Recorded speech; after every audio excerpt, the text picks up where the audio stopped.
Hi everyone, Phil Priestley here again, and today we're going to talk about the important subject, the critically important subject of suicide prevention.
Suicide prevention and suicide reduction is an absolutely critical issue that we need to be talking about. It is equally important for both young men and young women because there are reasons for us to be concerned that the levels of young people who are taking their own lives have been increasing, and they have been increasing steadily for us for a period of time, and we should be worried about that.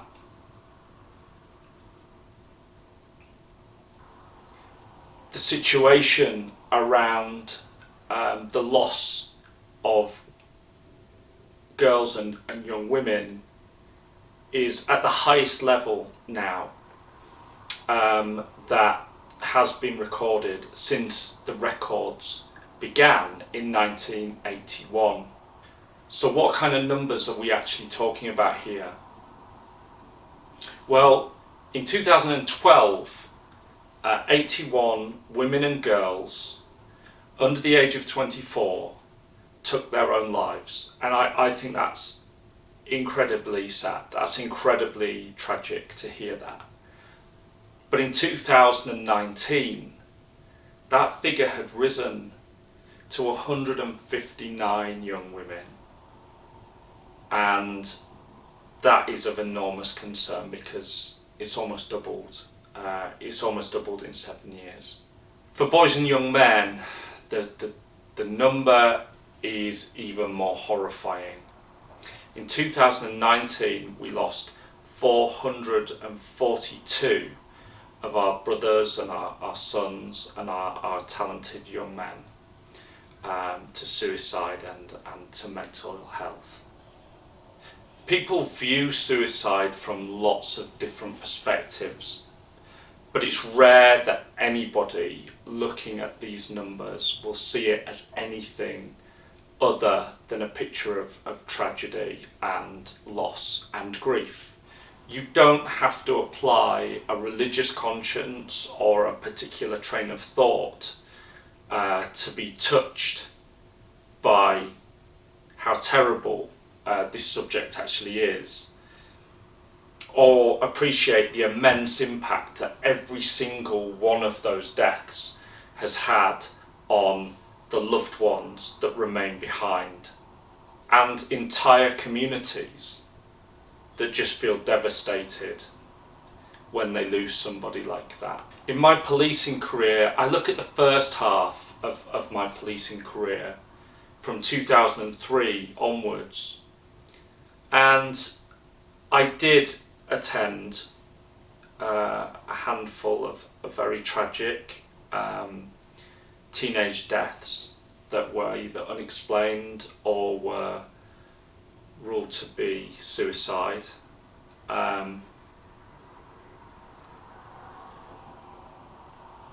Those cases do stay with you. It's impossible to forget them.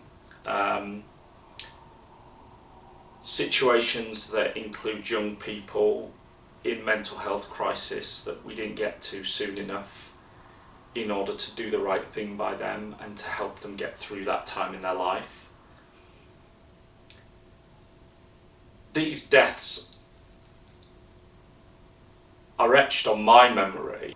But in the second half of my career, I noticed a very tragic increase in the numbers. It was just impossible to ignore. The number of young people that were taking their own lives, and that I had to literally attend a scene and make an evaluation about, whether anybody else was involved, whether the circumstances were suspicious, and obviously we were trained to evaluate a situation and a circumstance and to give recommendations about whether we felt that we were at the scene of a suicide. There were a number of young people that I met as well who very genuinely made quite concerted attempts to take their own lives, and thankfully they weren't successful, and thankfully some of them are still with us. Quite dreadfully, some of them later succeeded. What I also saw was the aftermath of suicide. And people who survive suicide, and by that I mean the loved ones, the family, the close friends, the community, they are broken in a way that will never repair. You will always see the lines and the cracks and the damage that's left behind when somebody survives the loss of a loved one, and particularly a young person, to suicide, the guilt and the trauma. I saw the emptiness, and I saw how the death of that young person would leave just this crater. It was like you're talking about meeting somebody who just a huge part of their personality has just been carved away. And I went to coroner's court several times, and at coroner's court you meet everybody. The family, extended family, the friends, the doctors and nurses who tried to save that young person's life. And even now as I'm saying this, I've got images flashing through my mind that I can't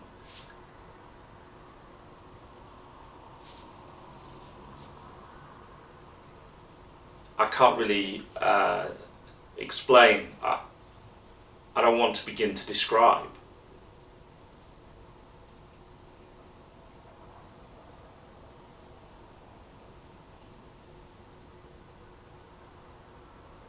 People are just never the same again after they've survived the loss of a young person like that. We must all do whatever we can to look after ourselves and each other. A suicidal moment is a reflection of a particular point of mental health crisis at its very worst, at the darkest time in a person's life. A person in a mental health crisis who is genuinely contemplating their own life feels absolutely futile, and they feel completely worthless. And what they need is somebody to pick them up and carry them through that moment, and to nurse them through and help them out of the other side. People who survive these moments of crisis, these thoughts, these feelings, who get talked down off the edge, they talk about being rescued, and inevitably they look back on that event as a corner in their life that they turned. They walk away from that event like somebody who survived a terrible car crash, or a plane crash, or a rail crash, or something. And sometimes, you've got to be ready to spot when somebody needs you. around about that time, or preferably before they get to that point. And the sooner you get into talking to somebody whose mood is getting low, who is starting to dip, who is looking and exhibiting the signs and the symptoms, the more likely it is that you're going to make a telling difference to that life of that person.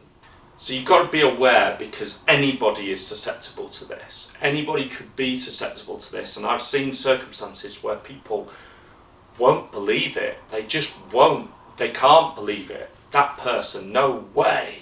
There's no way that person. It can be the person that you least imagine that could be suffering, that needs your help. There's a list of warning signs that have been shared internationally through different charities like the Samaritans and Save.org, who specialise in fighting against suicide and that moment of desperation. And I want you to be aware of what those warnings are, so that if you need to, you know, and you can spot them. This is not the complete and conclusive list. There are lots and lots of warning signs, and if you are emotionally attuned to a particularly close friend, relative, loved one, you'll know when something is not right, and you need to have an important conversation. But here's a list of some of the warning signs that you might want to pick up on. And obviously, you know, the more of these warning signs that you're observing, the greater the risk. So if somebody's talking about wanting to die, or talking about, you know, wanting to kill themselves, and they're not joking, you know, clearly that's your first heads up. If you find that somebody's actually taking an awful lot of time and curiosity looking at the methods by which people do take their own lives, if you're talking to somebody and they're expressing how hopeless they feel, or the fact that they feel like they've got no purpose in life, if they're talking about feeling trapped or experiencing unbearable pain, if they're talking about feeling like they are a burden to their family, to their friends, to you, that's a real warning. You know, you've got to help them with their self-esteem there. If you start to see a friend who is going through a really hard time with drugs and alcohol, and they're really diving headlong into that, that's a warning sign. If they're showing you anxious, agitated and reckless behaviour, I'm talking about the kind of behaviour where they don't care what the risks are. They're like, what does it matter? You know, they throw everything down on something in a ridiculous way because they're not that bothered about what the outcome might be from it. That's a real warning sign. If they're sleeping all the time, or on the other side of the coin, if they're sleeping all the time or just not at all, you know, they're not sleeping at all, and you can tell that, you know. And when people start withdrawing and shutting people out of their lives and holding people at arm's length, and they just become very, very wrapped up just in themselves, and they want no contact. If they're exhibiting anger that they can't manage, and we're talking about rage, and maybe they're talking about taking revenge, maybe they feel like they've been ruined, you know, they've been through a traumatic experience that they feel has robbed them of something that was so incredibly valuable. And when you're talking about somebody who's showing you very extreme mood swings from high to low, they're talking about, you know, they're being really, really up 1 minute, but the next minute, they're absolutely through the floor. And it's quite unpredictable, and it happens with alarming speed. These are all signs, these are all warnings, and we need to be able to observe those warnings and listen to them. It's also important to be vigilant. That means keep watching for a situation where you got a friend who starts giving their most valued possessions away. Things that, like disproportionate levels of importance to them. You got a friend who's always loved their stereo, for example. They've got this hi-fi system and it's awesome, or they've got this gaming computer that's absolutely amazing or something, and they're like, you can have that, I don't need it. I don't need that anymore, I'm not going to need that. And likewise, if they start pulling people to one side to get things off their chest and to kind of, tidy up loose ends, they start saying, I've got to tell you this, I need to tell you this, I just want you to know that no matter what, you're important to me, and I want you to know that, I love you. Out of nowhere, what is that signifying? What's the purpose around that? In addition to this video, I'm going to publish some links to some really great resources that can actually help if you're in a situation where either you're feeling these things and you're going through this traumatic time yourself, or you can see that you've got a friend who is. If you recognise that you've been in a very difficult space emotionally and mentally, and just continuing with your life seems like an unreasonable weight to carry for you, you've got to reach out and ask for help. You'll receive help, you'll receive support and compassion. You can speak to the Samaritans anonymously, and that's a free telephone call no matter whether you're calling from your mobile or from a landline or wherever. And you can call them at any time of day or night, 24 hours a day. Nighttime and the early hours of the morning are particularly difficult time for people when they're feeling clinically depressed. This is the time when people are most likely to take their lives. And in those early hours, everything seems so much darker and so much more difficult to cope with. That's when the world seems like the least friendly it can ever possibly be. That's the important time when, if you're at your lowest ebb, you know that you can reach out to friends, to loved ones, that you've got a special somebody that you can talk to, or alternatively that you just pick up that number and dial for the Samaritans if you need that help. The Samaritans also offer an excellent self-help app. It's available on your mobile phone.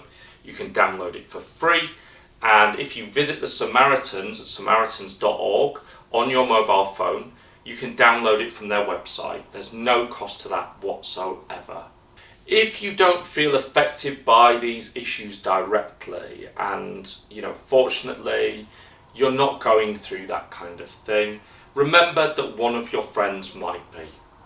People get very good at masking what they're going through with their thoughts and feelings, and we all do that. This is called putting on a brave face, and we all do it from time to time.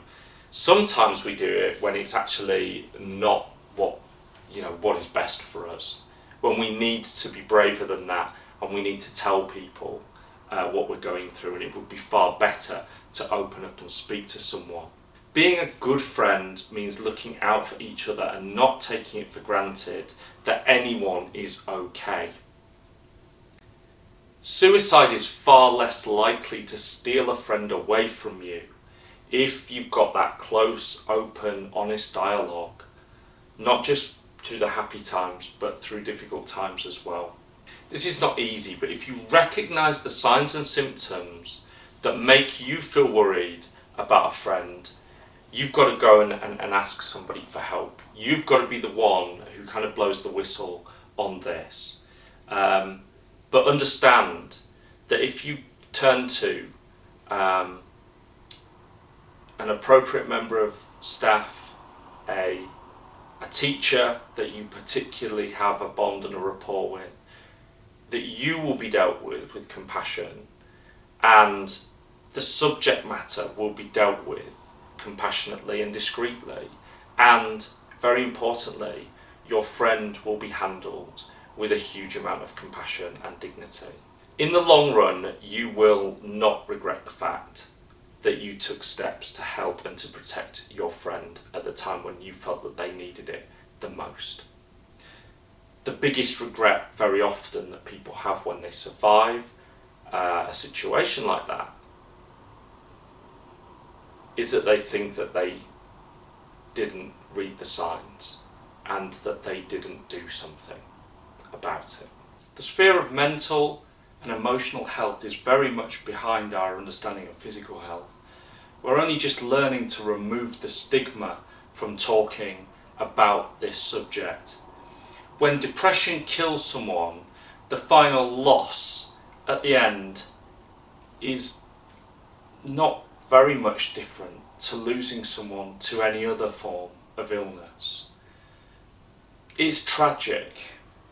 Above all, confronting the issue of suicide takes a huge amount of courage and honesty.